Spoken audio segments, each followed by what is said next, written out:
The Real Opinion is brought to you by Rainstorm Car Wash. Get in and get clean today. Hey Central Illinois, Geno Reynolds from The Real Opinion, here to talk about a movie that for me was dead on arrival, World War Z. Though I will still give The Walking Dead another chance even after that horrible third season finale, the whole zombie thing is getting kinda old. I did like the idea of the book World War Z, which from what I understand is people telling stories about a war against the zombies which has ended. The movie, however, I guess pretty much just took the name of the movie, maybe a few characters, and that's about it. After viewing it, I have to say that I am not impressed. Jerry Lane, played by Brad Pitt, is a former UN investigator who retired to spend more time with his family. While traveling through heavy traffic in Philadelphia, they all notice that things around them are starting to stir, and reports on the radio are talking about an international rabies outbreak. They are able to get their car through some of the traffic but end up in a wreck. After they leave their vehicle, they then notice the cause of the chaos, the creatures that are later named zombies. A former co-worker of Lane's gets a hold of him and sends a helicopter to retrieve Lane and his family. They make it to the fleet of ships that are housing the military, and there Lane is given an ultimatum. Either he leaves to help a virologist find a cure for the supposed disease, or he and his family have to leave the boat. Lane reluctantly leaves to keep his family safe.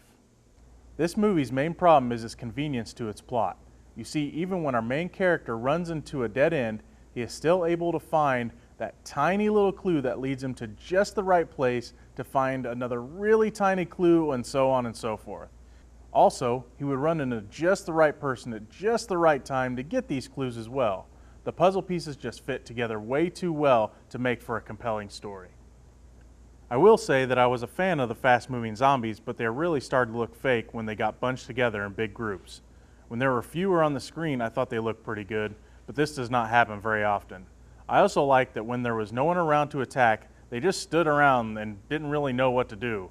Also, did the filmmakers mean to make the zombies sound like the raptors from Jurassic Park? I wish I could show you the imagery, but the product placement for Pepsi in a pivotal scene in this movie is really ridiculous. I could just hear the marketing department saying, "Make sure you take a nice big swig of that Pepsi before you use the other cans to distract those zombies, Mr. Pitt, and make sure we can see the logo."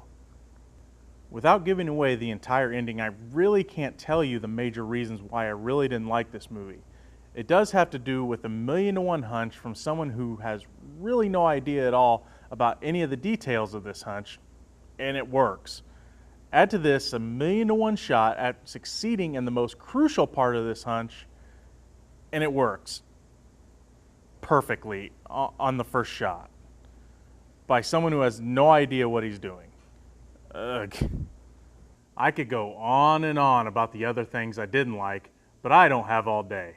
If you really have to see this one, please just rent it. The subpar effects, action, and extremely convenient story really make this one not worth the price of admission.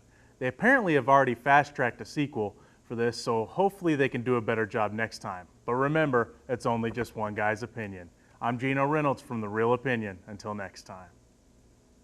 The Real Opinion is brought to you by Rainstorm Car Wash. Get in and get clean today.